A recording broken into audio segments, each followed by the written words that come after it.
Amen. Frères et sœurs, ça fait, je pense, 3 semaines que je n'assiste pas à l'église. Je n'étais pas disparu. Une semaine, j'ai été malade. Une semaine et demie presque. Puis l'autre semaine, j'étais parti à un cours à Montréal avec Samuel, un cours de théologie. Donc, je suis de retour et je suis en forme. Prions Dieu que ça demeure comme ça.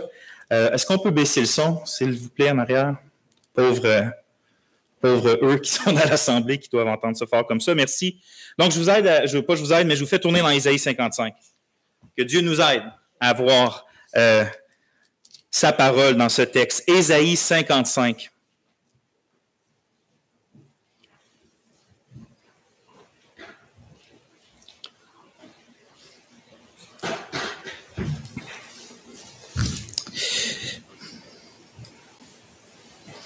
Ésaïe, chapitre 55.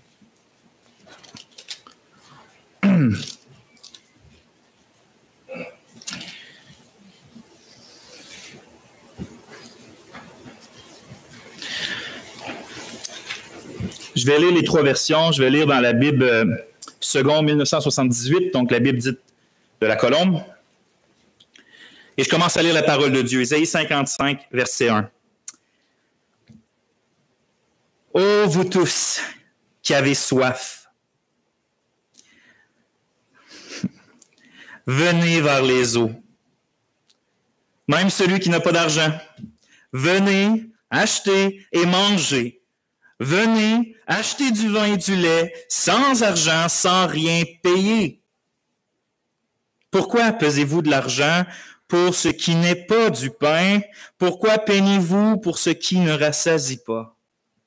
Écoutez-moi donc et mangez ce qui est bon, et vous vous délecterez de mes succulents. Tendez l'oreille et venez à moi. Écoutez et votre âme vivra. Je conclurai avec vous une alliance éternelle, celle de la bienveillance fidèle envers David. Amen. Toute la prophétie du prophète Ésaïe est extraordinaire. Hein?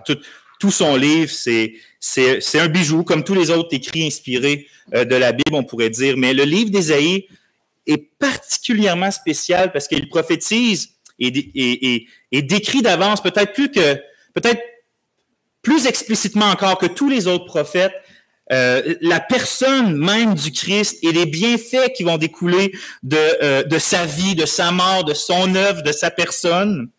C'est pas sans raison qu'il y a une époque pas si lointaine encore, c'était commun d'appeler le livre d'Ésaïe l'Évangile selon Ésaïe ou l'Évangile dans l'Ancien Testament. Christ est tellement dépeint ici et là, constamment, de manière explicite, de manière implicite, que c'est comme si ce serait un 5e évangéliste, à part Matthieu, Marc, Jean Matthieu, Marc, Jean et Luc. T'as Ésaïe en plus dans l'Ancien Testament qui dit, regardez comment moi je vous raconte qui est le Christ et qu'est-ce qu'il a fait. Alors, le passage qu'on vient tout juste de lire au chapitre 55 fait comme partie d'un crescendo qui se passe à la fin du livre d'Ésaïe, hein, où qu'on voit la vie du Messie, son œuvre, puis ce qui en découle même, qui va jusqu'en dans les nouveaux cieux. Donc, il y a une espèce de crescendo ça monte, ça devient de plus en plus intense, de plus en plus merveilleux. Tout ça centré sur la personne de Christ, bien sûr. Si on veut comprendre même... on a lu les 3 premiers versets d'Ésaïe 55. Si on veut comprendre quelque chose de son importance, de pourquoi c'est si magnifique cet appel-là, à vous tous qui avez soif, venez, c'est important de comprendre justement comment il s'insère ce chapitre-là dans cette espèce de crescendo qui commence, certains pourraient dire depuis le chapitre 1, mais encore plus près, qui commence au chapitre 53. Parce qu'au chapitre 53, chapitre bien connu, Ésaïe proclame de quelle manière le Christ, tant entendu, allait venir, allait souffrir, allait subir la condamnation des pécheurs sur lui, allait mourir, allait ressusciter, puis allait ressusciter justement en justifiant son peuple. Ésaïe 53 commence comme ça. On lit au verset 4 et 6, puis ça, c'est des paroles qui devraient être proclamées, des paroles de bonheur pour nous, qui devraient être proclamées jusqu'au bout du monde, à toutes les époques. Et je cite, « Certes, ce sont nos souffrances qu'il a portées. C'est de nos douleurs qu'il s'est chargé. Et nous l'avons considéré comme atteint d'une plaie, comme frappé par Dieu et humilié. Mais il était transpercé à cause de nos crimes, écrasé à cause de nos fautes. Le châtiment qui nous donne la paix est tombé sur lui, et c'est par ses meurtrissures que nous sommes guéris. Nous étions tous errants comme des brebis, chacun suivait sa propre voie, et l'Éternel a fait retomber sur lui la faute de nous tous. Et c'est ça qui s'est réellement passé il y a presque 2000 ans sur la croix du Calvaire à Jérusalem. C'est pour ça que le si merveilleux Jésus a été en fait si indignement traité. C'est ça qui explique pourquoi le Fils, qui est pourtant tout-puissant, étant le Fils éternel de Dieu, ne s'est pas libéré des tourments qui lui étaient infligés avant puis pendant la croix. C'est dans le fond, ce qui s'est passé, c'est la grande substitution, c'est-à-dire, tantôt on va parler de la grande invitation, mais Ésaïe 53, on voit la grande substitution, le grand échange, le juste pour les injustes, le riche pour les pauvres, le pur en échange des impurs, le roi magnifique en échange de vils esclaves. Le Christ a été brisé à notre place, nous dit Ésaïe 53, parce qu'il a pris sur lui nos péchés, puis le châtiment que toi puis moi, on méritait. Et c'est ce qui explique, c'est la seule chose qui explique pourquoi celui qui est pourtant le prince de la vie, c'est-à-dire que la vie en lui-même et qui donne la vie, a pourtant fait l'expérience de la mort. Le salaire, en fait, regardez, on lit ça au verset 8, Il a été emporté par la violence et le jugement, on est toujours dans Ésaïe 53. Dans sa génération, qui s'est soucié de ce qu'il était retranché de la terre des vivants? À cause des crimes de mon peuple, de la plaie qui les avait atteints. Le salaire du péché, c'est la mort, dit Paul. Mais Christ est sans péché. Et donc la question, c'est pourquoi est-il mort? Il y a un seul juste qui a franchi cette terre, qui a marché sur cette terre. Son nom, c'est Jésus-Christ, et pourtant il est mort. Puis l'explication est simple, mais elle est glorieuse. C'est parce qu'il n'est pas mort à cause de ses propres péchés, étant sans péché. Il est mort pour tes péchés. Il est mort pour mes péchés. Il est mort pour les péchés de tous ceux qui croient en lui. Parce que ton péché, mon péché, mérite la mort et mérite le jugement. Christ est mort et a été jugé à ta place, à ma place. Donc, tu as une seule question à la lumière de ça que tu devrais se poser, c'est lorsque tu vas mourir, veux-tu paraître devant Dieu et défendre ta cause toi-même? Veux-tu paraître devant Dieu avec toute ta propre justice et tes accomplissements et dire, voici ce que j'ai à te présenter?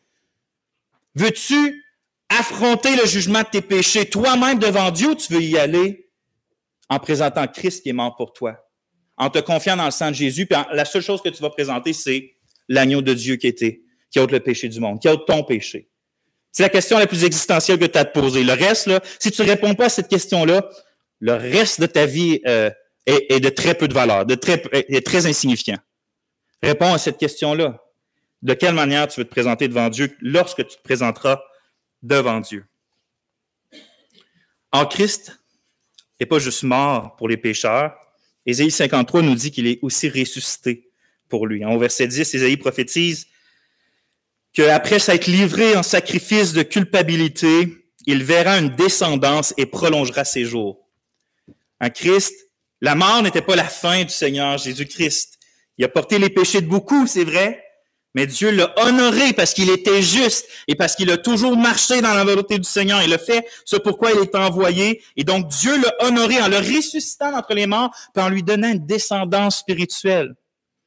Un peuple qu'il a acquis par sa victoire sur la mort puis sur le péché. Et donc, Christ est maintenant vivant. Il est auprès du Père céleste jusqu'à temps qu'il vienne, comme Noam le rappelait en citant le symbole des apôtres, jusqu'à temps qu'il vienne juger les morts et les vivants, mais reprendre son peuple pour les emmener dans la jouissance éternelle qu'il aura acquise sur cette croix. Et donc, Ésaïe 53, dans Ésaïe 53, le prophète Ésaïe voit 700 ans d'avance l'œuvre merveilleuse puis la rédemption glorieuse qui va être accomplie en Christ par sa vie, sa mort puis sa résurrection en tant que Christ, en tant que Messie, en tant que Fils de Dieu incarné. Voilà ce qu'Ésaïe 53 est à propos de quoi. Mais là, après vient Ésaïe 54. Qui est un merveilleux chapitre aussi. Puis dans Ésaïe 54, on commence à avoir certains des grands résultats qui découlent d'Ésaïe 53, pour le dire autrement, qui découlent de l'œuvre de Christ lors de sa vie, sa mort et sa résurrection. Par exemple, par souci de temps, là, je ne peux pas passer au travers d'Ésaïe 54, mais je vais vous lire deux versets, 7 et 8. C'est-à-dire un des fruits sublimes de l'œuvre du Messie. C'est l'Éternel qui parle à son peuple. Un court instant, je t'avais abandonné. Mais avec une grande compassion, je te recueillerai. Dans un débordement d'indignation, je t'avais un instant dérobé ma face, mais avec un amour éternel, j'aurai compassion de toi, dit ton Rédempteur, l'Éternel. Une des premières, des plus grandes bénédictions de l'œuvre de Christ pour toi, pour moi, c'est qu'on n'est plus sous une alliance de loi, on est dans l'alliance de grâce, hein, ta réconciliation avec ton Dieu, l'assurance de son amour éternel. Voici l'une des grandes bénédictions que Christ a acquises pour toi au travers sa mort. Alors, si la langue humaine aurait été créée juste pour rappeler ça, puis pour proclamer ça, elle serait quand même le membre du corps le plus glorieux qu'on a dans notre corps. Si notre langue servirait qu'à dire l'Évangile, qu'à proclamer ce que Christ a fait, puis dire comment son nom est merveilleux. Ésaïe 53, 54. Je pense qu'on est en mesure maintenant de voir un peu plus, comprendre un peu plus le chapitre 55, particulièrement les premiers versets qu'on a lus tout à l'heure, comment ça s'insère dans cette espèce de crescendo-là. Le chapitre 53 parle de quoi? De l'œuvre de la rédemption. Le chapitre 54 parle du fruit de la rédemption. Et quand on arrive au chapitre 55, on voit l'invitation de la rédemption. Hein, Christ a accompli, les bénédictions sont accordées, qu'est-ce qui reste à inviter? Inviter les gens à venir manger ses fruits. Inviter les gens à venir recevoir les bénédictions que Christ seul a acquises. Hein, pour le dire autrement, parce que Jésus a subi la condamnation à la place des pécheurs et parce que Jésus assure les plus grandes bénédictions aux pécheurs, Jésus invite maintenant les pécheurs à venir à lui afin de recevoir en lui l'abondance de la grâce, l'abondance de la vie. Verset 1, « Ô vous tous qui avez soif, venez. » Venez. C'est pour ça que j'appelle ma prédication aujourd'hui la grande invitation. Puis on va voir 2 points, 2 gros points, mais 2 points à partir des 3 premiers versets qu'on a là. Ésaïe 55. Puis les deux points qu'on va voir, c'est ceux-là. Le premier point, les invités. Il y a une invitation, mais qui sont les invités? Et le deuxième point, l'offre. Parce que c'est bien beau de savoir qui est invité, mais quelle est l'offre qui est faite dans cette invitation-là? Donc, les invités, deuxième point, l'offre.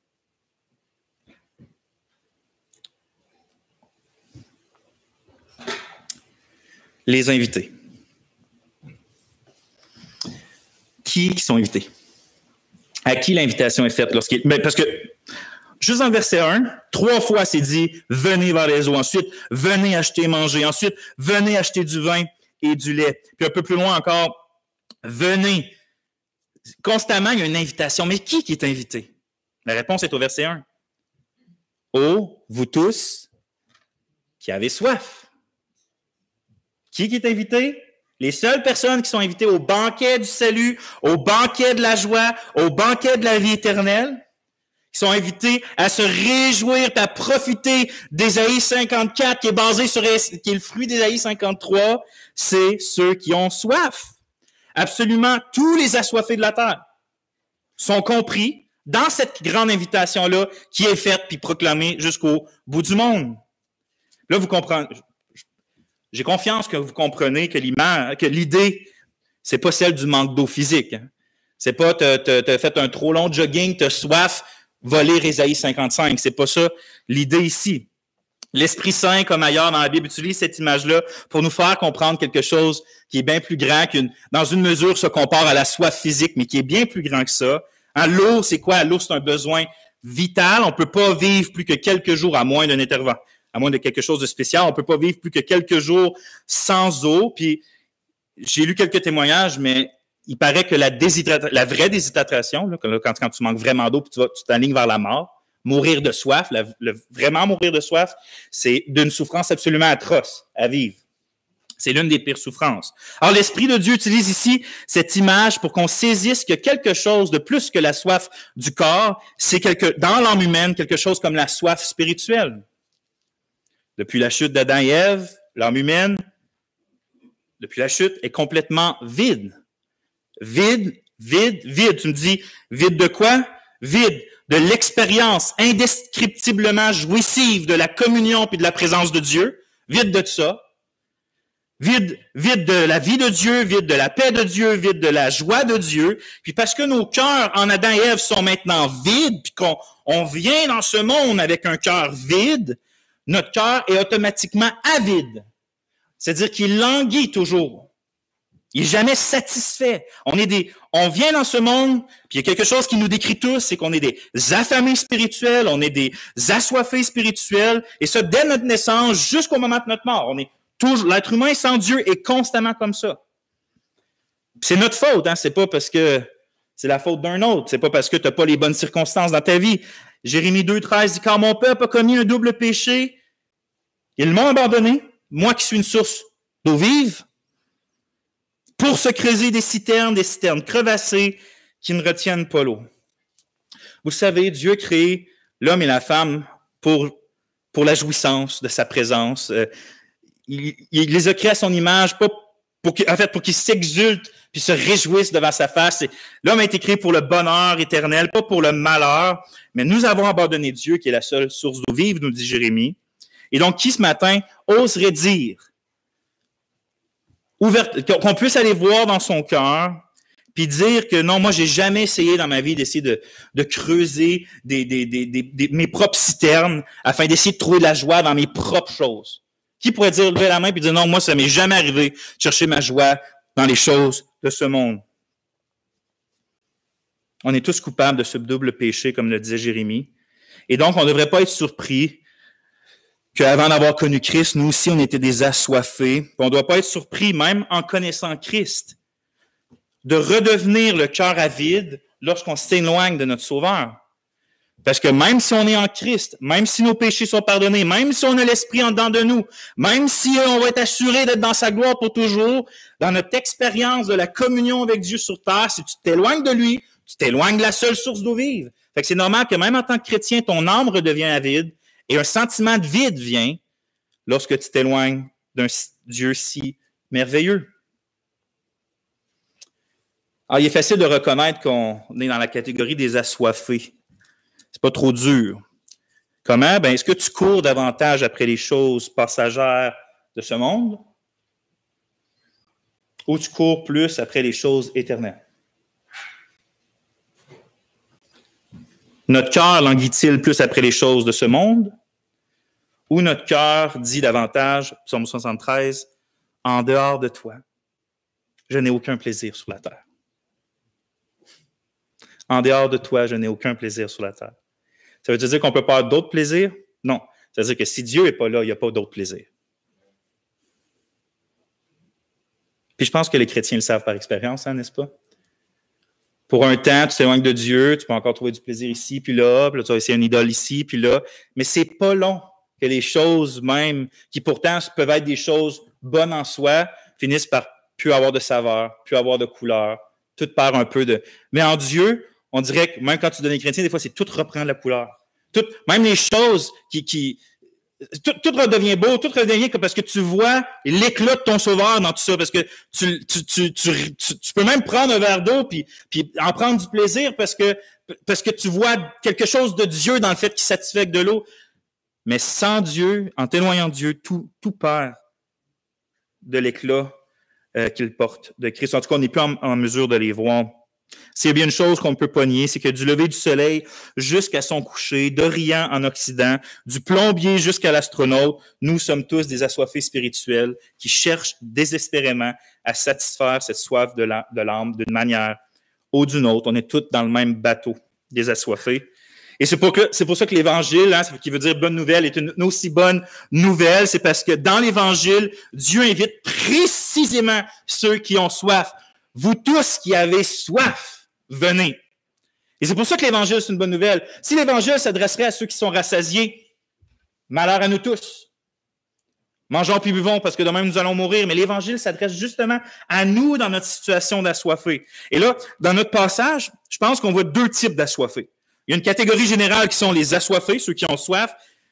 Mais j'ai l'impression que dans le texte, il y a deux types d'assoiffés. Il y a les assoiffés qui sont sans argent, c'est-à-dire sans moyens. Puis au verset 2, on voit des assoiffés qui ont de l'argent puis qui travaillent. D'un côté, il y en a qui n'ont pas d'argent, les autres qui ont de l'argent. D'un côté, il y a ceux qui n'ont pas de moyens, puis de l'autre, qui ont des moyens. Puis on va les considérer tour à tour. Des assoiffés sans moyens, hein, on lit ça au verset 1. « Ô vous tous qui avez soif, venez vers les eaux, même celui qui n'a pas d'argent. Venez acheter et manger. Venez acheter du vin et du lait sans argent, sans rien payer. » Le premier type d'assoiffé est donc celui qui n'a aucun moyen d'essayer de satisfaire sa soif. Il a soif, mais il n'a rien, absolument rien à sa position pour essayer de satisfaire. Il n'y a pas de force, il n'y a pas d'argent, il n'y a pas de beauté, il n'y a pas de connaissance, il n'y a pas de contact qui pourrait appeler, il n'y a pas de capacité, il n'y a pas d'opportunité, il n'y a pas d'aide pour essayer d'une manière ou d'une autre de remplir ce cœur-là incessant, ce vide-là incessant de son cœur. Et moi, avant d'être au Seigneur, c'était là que j'étais. J'étais ce type d'assoiffé-là qui avait... donc, c'est peut-être ton cas ce matin. Peut-être que tu es ici, puis tu vis quelque chose de semblable à ce que je vivais, c'est-à-dire ton cœur est vide, puis tu le sais.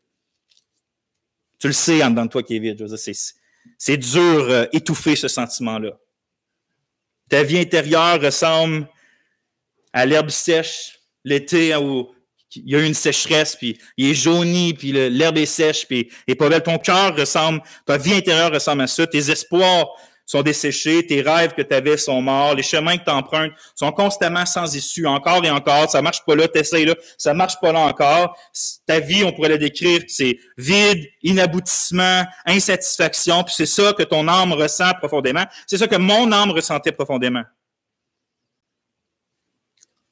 Tu sais, ou en tout cas au moins tu espères que la vie devrait être nécessairement plus que ça. Il doit nécessairement avoir quelque chose plus que ça, mais tu le vois pas, tu le saisis pas, tu connais pas. Il y a quelque chose, il doit nécessairement avoir quelque chose. Ta vie peut pas se résumer à ça, mais c'est loin de toi, c'est intouchable. Tout ce qui semble être bon, que d'autres peut-être ont, c'est en dehors de ta portée. Hein. Tu n'as pas l'argent que les autres ont, tu n'as pas la force que les autres ont, tu n'as pas la motivation que les autres ont, tu n'as pas la beauté que les autres ont, tu n'as pas les opportunités que les autres ont. Hein. Donc, tu dis, donc c'est ça, tu parais avoir pas d'argent, pas de moyens. Tu es un assoiffé sans moyens. Mais tu peux être réconforté si tu es dans cette situation-là, si tu as ton âme à vide comme ça, parce que même si tu ne possèdes aucune chose, si tu ne possèdes pas les choses que j'ai dit, tu possèdes toutefois la chose la plus importante en ce moment, puis c'est quoi? C'est que tu ressens la soif intense de ton âme. Et ça, c'est une grâce. Dieu a encore permis dans ta vie que tu ne sois pas pleinement insensible à la soif de ton âme. Parce qu'il y a des gens qui réussissent à force de prendre des substituts, d'un peu comme effacer cette soif-là, tellement qu'ils sont actifs dans le monde. Mais toi, tu la ressens encore. Et puisque tu possèdes cette soif-là, le Seigneur te dit, tu es exactement le candidat que je recherche. Viens, toi qui as soif, toi qui n'as pas d'argent, qui n'as pas de ressources, qui n'as pas de motivation, qui n'as pas de volonté, pas de pouvoir, pas de prestige, pas d'attrait, viens, bois, mange et vis. Ésaïe 55, c'est ce que Dieu te dit au travers de ça. Dieu nous invite ce matin à profiter du festin gratuit de son salut, puis de sa vie.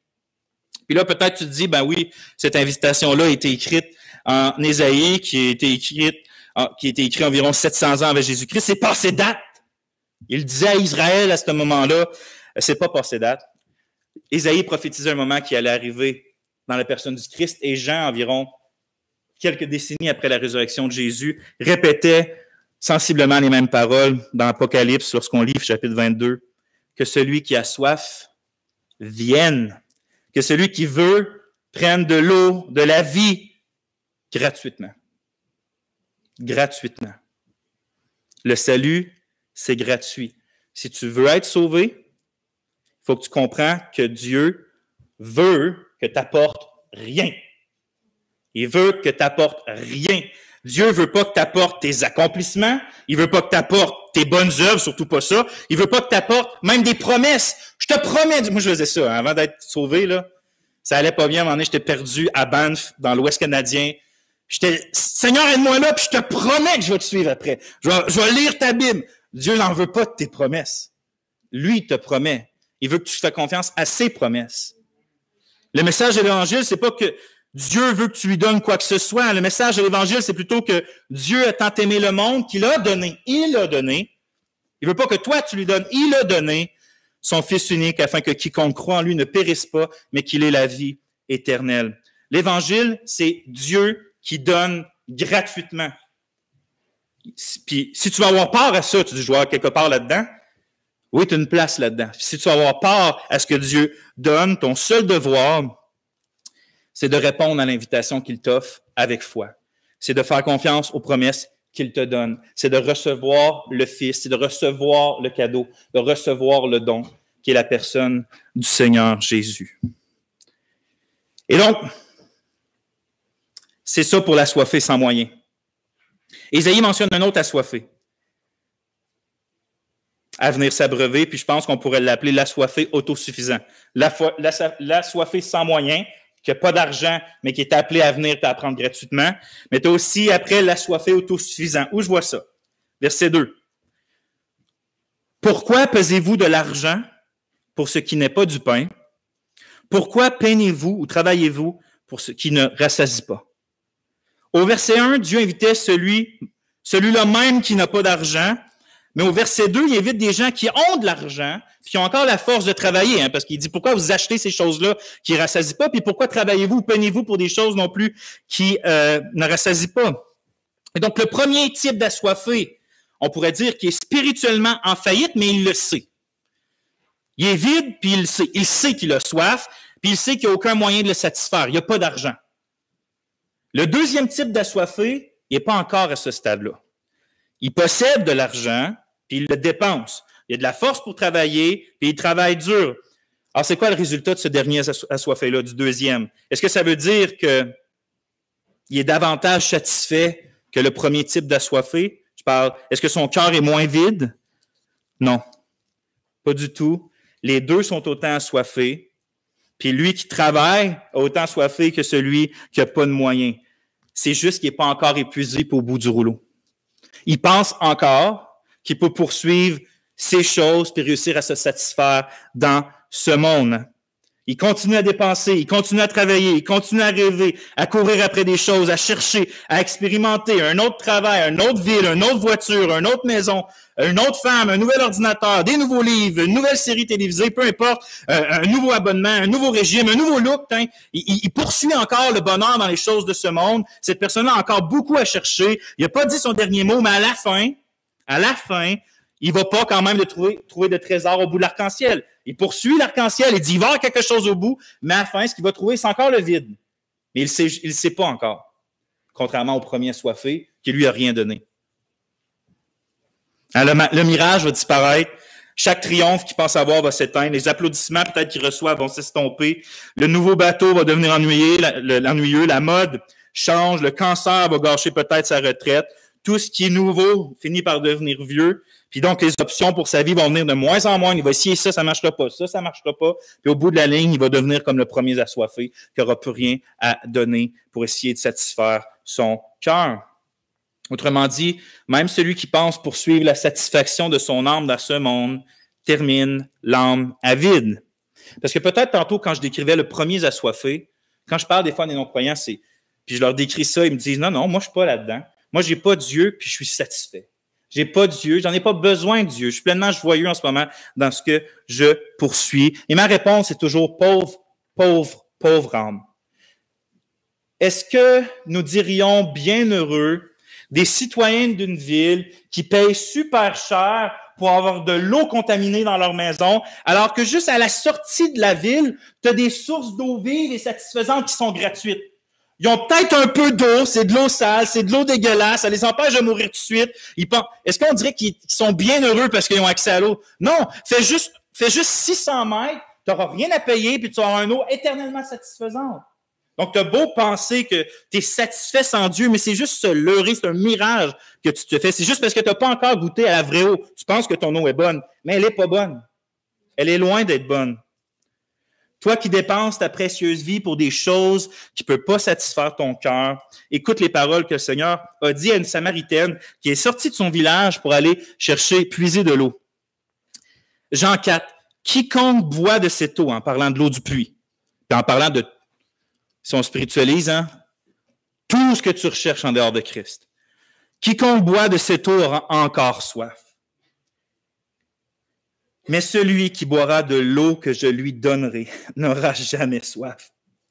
Et l'eau que je lui donnerai deviendra en lui une source d'eau qui jaillira jusque dans la vie éternelle. Quelle belle parole. Puis sois honnête. Tu sais quand dans toi, il y a un puits sans fond de désir, puis que tu n'es pas capable de combler. Tu le dis peut-être, tu le dis alentour de toi, je suis pleinement satisfait, mais moi, les gens les plus satisfaits que j'ai vus à l'extérieur, quand tu as un regard chrétien sur ça, tu te rends compte qu'ils poursuivent toujours quelque chose, sans jamais réussir à l'atteindre. Sois honnête. Tu n'es pas capable de te combler, même si à l'extérieur, tu parais autosuffisant.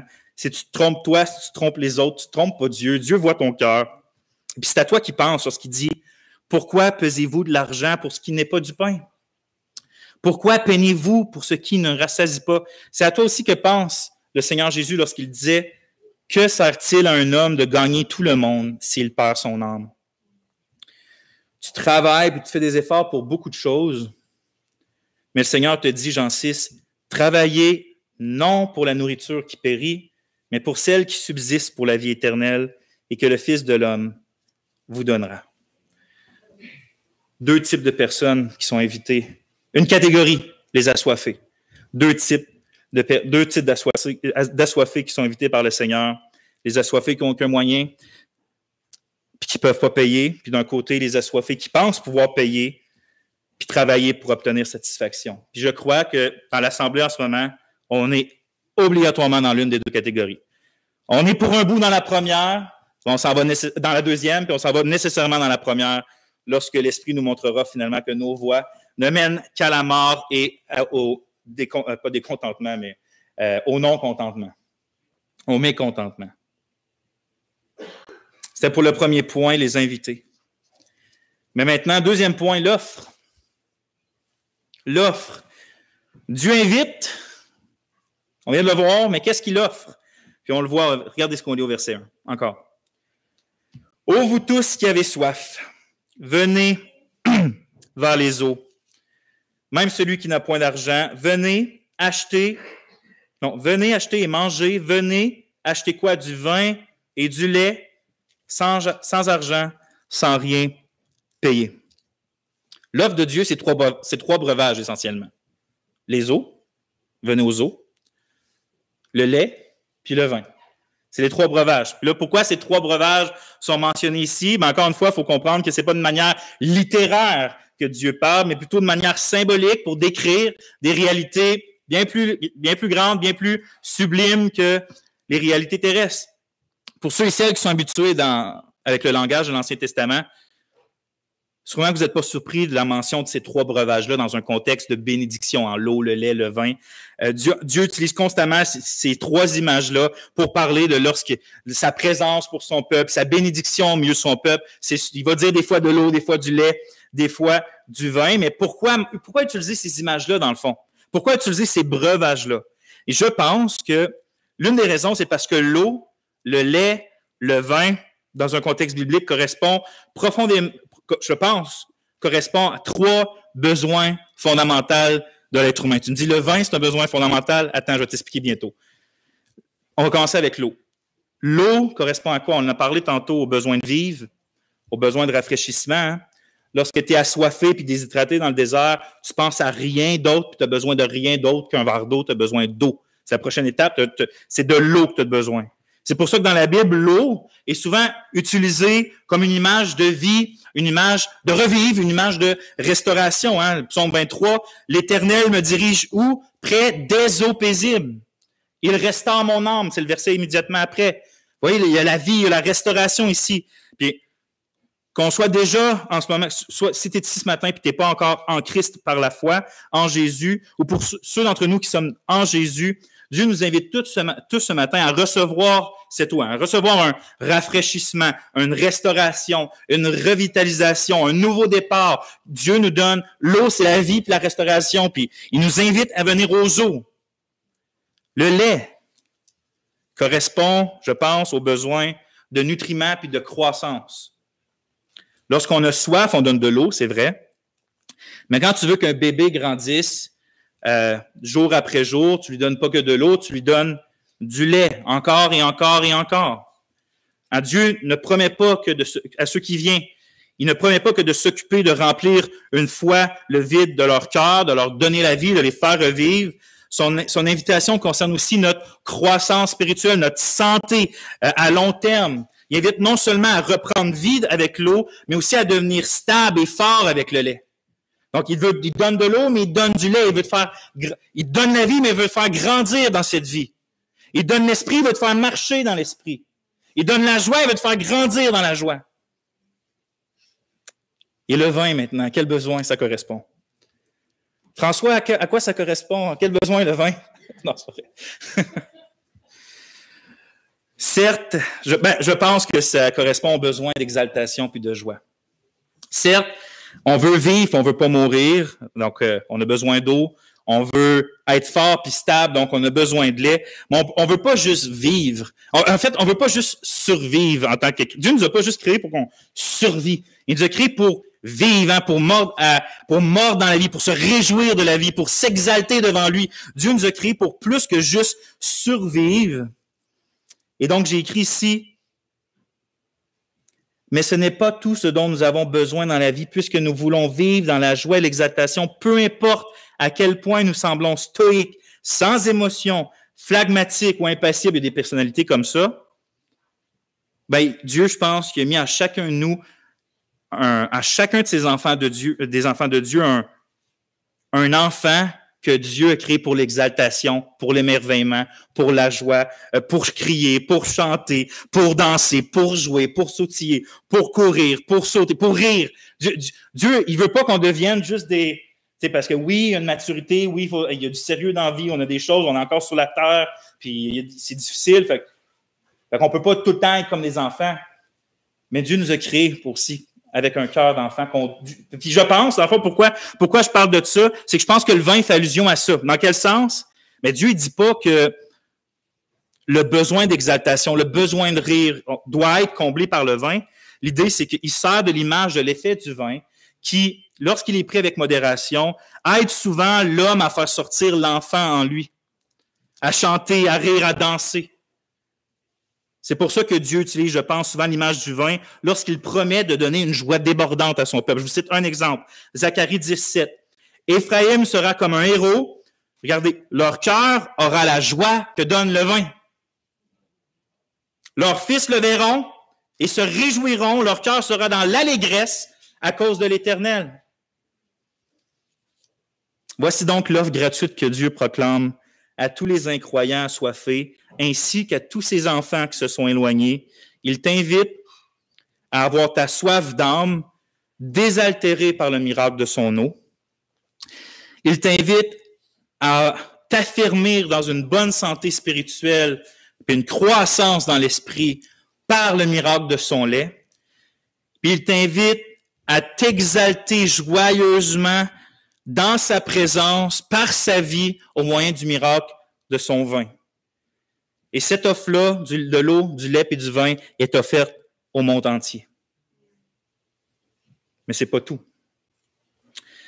La dernière partie du verset 2 décrit la qualité puis la quantité des bienfaits de l'eau, des bienfaits du lait, des bienfaits du vin. Parce qu'il est écrit « Écoutez-moi et mangez ce qui est bon, et vous vous délecterez de mets succulents. » Le mot « bon », ça veut juste dire que c'est bon. Mais ça veut dire que le Seigneur te donne et t'offre toujours ce qui est le meilleur pour toi. Puis tu as toujours le choix de choisir ce qui est bon à tes propres yeux ou choisir ce qui est bon aux yeux de Dieu. Je te conseille, choisis ce qui est bon aux yeux de Dieu. C'est toujours ce qui est meilleur pour toi. Le mot traduit par succulent, en fait, c'est plus littéralement, ça parle de la graisse, de ce qui est gras, de ce qui est abondant. Dans l'Ancien Testament, c'est quelque chose qui revient toujours. Hein. Lorsque c'est des fêtes, il y a du vin, puis il y a des mets gras. C'est l'abondance, puis c'est ce qui est succulent. Donc, c'est une bonne traduction succulent, mais littéralement, c'est plus la graisse. L'idée, c'est celle de manger des délices, mais sans faim. Il y a de l'abondance. Et puis l'image est utilisée au psaume 36, verset 7. Je te le cite. « Combien est précieuse ta bonté, ô Dieu! Aussi, les fils des hommes se réfugient sous l'ombre de tes ailes. Puis écoute, ils seront abondamment rassasiés de la graisse de ta maison, et tu les abeuveras au fleuve de tes délices.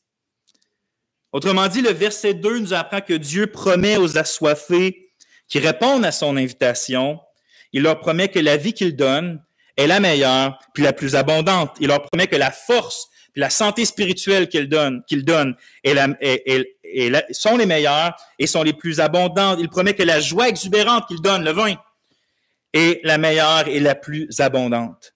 Le Seigneur donne toujours ce qu'il y a de mieux, et lorsqu'il donne, ça ne s'épuise jamais. Ce que Dieu promet est si bon et si abondant et si multiplié que non seulement il remplit ton cœur là, mais c'est une invitation, une offre qui soutient ton cœur là et le remplit pour l'éternité, d'éternité, le cœur satisfait, sans jamais plus aucun vide.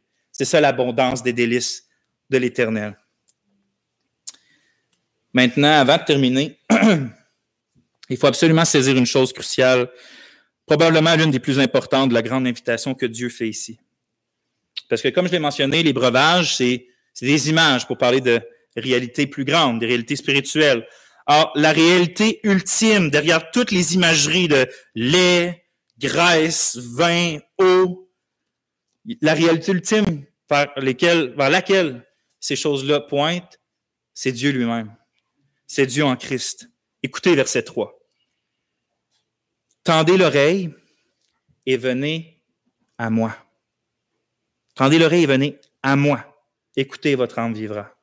En verset 3, Dieu explique, dans le fond, ce qu'il veut dire vraiment lorsqu'il dit de venir aux eaux, de venir acheter du lait, de venir acheter du vin. Dans le fond, ce qu'il veut leur dire, c'est venez à moi. L'offre ultime de la grande invitation de l'Évangile, écoute bien, c'est pas ce que l'Évangile offre ultimement, c'est pas les grâces de la vie, ni les grâces de la joie, ni les grâces de la paix. Ce que l'Évangile offre ultimement, c'est Dieu lui-même. Ce que Dieu t'offre, c'est Dieu. Dieu veut pas combler ton cœur par un principe impersonnel de vie ou par comme un principe flou de joie. Poursuis la joie, tu vas l'avoir. Non, Dieu veut combler ton cœur de Dieu. Christ, autrement dit, Christ est ton eau. Christ est ton lait. Christ est ton vin. Reprends ce que ça veut dire, ces images-là. C'est Christ qui est ces choses-là pour toi. Dieu, ce que Dieu te offre de si bon puis de si abondant, c'est Dieu. Et donc, sache avec certitude la chose suivante, qu'on soit chrétien ou non ce matin, qu'on soit chrétien ou non, l'insatisfaction de nos cœurs a une seule source, c'est notre éloignement de Dieu. Puis la satisfaction de notre âme a donc un seul remède, c'est la proximité avec Dieu. Ton contentement, la joie de ton cœur, le sentiment de ton vide va toujours être par rapport à ça. Si tu es loin ou près du Seigneur. Si donc tu n'es pas encore en Jésus-Christ, si tu ne crois pas en lui encore, si tu ne lui fais pas confiance uniquement à lui pour la vie éternelle, pour le pardon de tes péchés, il faut juste que tu reconnaisses que la détresse que tu as, elle vient du fait que tu es séparé de Dieu, puis tu es séparé de Dieu à cause de tes propres péchés qui méritent le jugement et la mort. Et donc ta détresse vient de ça. Mais l'invitation d'aujourd'hui te promet ceci. 1 Pierre 3,18, que Christ aussi a souffert pour les péchés, le juste pour les injustes, afin de quoi? Nous emmener à Dieu. Est-ce que tu vas accepter l'invitation du Seigneur? Est-ce que tu vas abandonner tes poursuites vaines, tes propres efforts pour essayer d'acquérir, remplir ton cœur, ou tu vas uniquement faire confiance à Jésus pour le pardon de tes péchés, pour la vie éternelle, pour ta réconciliation avec ton Créateur? Moi, je t'en supplie, comme l'apôtre Paul, sois réconcilié avec Christ. Abandonne toute autre recherche de ta vie pour celle-là. Et quand tu auras celle-là, Dieu va te guider après. Mais cherche Dieu et trouve Dieu. Pour ceux d'entre nous ce matin qui ont déjà fait confiance au Christ, qui lui avons abandonné notre vie, qui ont goûté que le Seigneur est bon, qui se sont fait baptiser en son nom, sachons, frères et sœurs, que la grande invitation d'Ésaïe 55, la grande invitation de l'Évangile ne s'épuise pas après une première utilisation. Verset 3 d'Ésaïe, écoutez bien, encore. Ésaïe 55. Tendez l'oreille, venez à moi, écoutez, votre âme vivra. Je conclurai avec vous une alliance éternelle, celle de la bienveillance fidèle envers David. Dieu conclut une alliance éternelle avec ceux et celles qui répondent à son invitation, à son appel. Tu me dis, quelle sorte d'alliance? C'est l'alliance qu'on va célébrer dans quelques instants avec le repas du Seigneur. Hein? Jésus disait, il prit de même la coupe après le souper, il la leur donnant en disant, cette coupe est la nouvelle alliance en mon sang qui est répandue pour vous. Lorsque nous sommes unis à Jésus par la foi, Dieu nous fait entrer dans la nouvelle alliance. Cette alliance-là dans laquelle il nous accorde toutes les grâces qui avaient été promises, que ce soit Abraham, que ce soit David et tous les autres. Ces grâces-là qui étaient promises sont maintenant scellées par le sang de Jésus pour ceux qui lui font confiance, qui sont entrés dans cette alliance-là. Et donc, c'est concernant cette alliance-là que Dieu, par Jérémie, s'engage par ses paroles. Dieu s'engage. Le Dieu qui ne ment point s'engage par ses paroles. Et Jérémie 31, mais voici l'alliance que je ferai avec la maison d'Israël après ces jours-là, dit l'Éternel. Je mettrai ma loi au-dedans d'eux, je l'écrirai dans leur cœur, et je serai leur Dieu, et ils seront mon peuple. Celui-ci n'enseignera plus son prochain, ni celui-là son frère, en disant, connaissez l'Éternel, car tous me connaîtront, depuis le plus petit jusqu'au plus grand, dit l'Éternel, car je pardonnerai leur iniquité, et je ne me souviendrai plus de leurs péchés.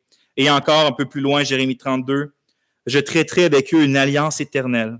Écoute, je ne me détournerai plus d'eux. Je leur ferai du bien. Je mettrai ma crainte dans leur cœur afin qu'ils ne s'éloignent pas de moi. Dieu dit ça, c'est incroyable. Je prendrai plaisir à leur faire du bien et je les planterai véritablement dans ce pays de tout mon cœur et de toute mon âme. Si donc tu as répondu avec foi à l'invitation du Seigneur, si donc tu t'es fait baptiser dans le nom du Seigneur, Dieu s'engage par un serment inaltérable de te poursuivre avec bonté et miséricorde tous les jours de ta vie jusque dans l'éternité, et ça avec toujours de l'eau fraîche, avec toujours du lait fortifiant, et avec toujours du vin exaltant, toujours et à jamais. Lorsque tu entres dans l'alliance, c'est une alliance inviolable que tu ne peux ni sortir, que tu ne veux plus sortir, et que Dieu ne permettra pas que tu sortes. C'est pour ça, n'hésite pas ce matin, mon frère, ma sœur, n'hésite pas à te réjouir encore en l'Éternel, puis de retourner à lui avec des actions de grâce. N'hésite pas à prendre le repas du Seigneur ce matin si tu t'es éloigné. C'est l'occasion parfaite de recevoir comme fraîchement cette invitation-là, parce que c'est ça, c'est exactement ça, le repas du Seigneur. C'est Jésus qui dresse la table et qui s'offre comme fraîchement de nouveau à ceux qui sont déjà dans l'alliance avec lui. C'est le repas d'alliance. Il s'offre de nouveau pour dire, reçois fraîchement mes bénédictions, viens manger à ma table, prends encore mon corps et mon sang, ces choses-là sont encore pour toi. C'est ce que je veux dire quand je dis que l'invitation, c'est pas juste un ticket une fois. Tout le long de notre vie chrétienne, rappelée constamment par les emblèmes du repas du Seigneur, cette invitation-là est là pour toi aujourd'hui. Puis j'aimerais prendre la journée, je vais vous dire ça pour... Là, on a fini le verset 3, mais d'aller dans le reste du chapitre 55, prêcher toute la journée sur Ésaïe 55, mais je vais me contenter avec juste un verset que je vais finir la prédication avec ça, c'est le verset 6 et 7, puis je clôt avec ça. Cherchez l'Éternel pendant qu'il se trouve, invoquez-le tandis qu'il est prêt, que le méchant abandonne sa voie et l'homme de rien ses pensées, qu'il retourne à l'Éternel, qui aura compassion de lui, à notre Dieu qui pardonne abondamment. Amen et amen. Prions. Nous avons soif, Seigneur. Soif de toi, de tes eaux, de ton lait et de ton vin. Seigneur, accorde-nous la vie. Accorde-nous la santé. Accorde-nous l'exaltation. On a besoin de toi, ô Dieu. Combien nous sommes misérables lorsque nous nous éloignons. Combien nous sommes encore plus misérables avant de te connaître. Sauve, Seigneur. Sauve les pécheurs que tu appelles avec tant de grâce. Et sauve-nous encore ton peuple, Seigneur, parce que on l'a prêché il y a quelques semaines, mais guéris nos infidélités. Que ton esprit ce matin, par cette table que tu dresses devant nous, nous aide à voir plus loin que le pain puis que le vin. Nous aide, Seigneur, à te voir, toi, à entendre tes promesses dans nos cœurs et à les recevoir par la foi. Fais-nous sortir d'ici ce matin, Seigneur, avec un sentiment plus présent, justement, ou plus vif de ta présence dans nos vies, puis de tes grâces pour nous.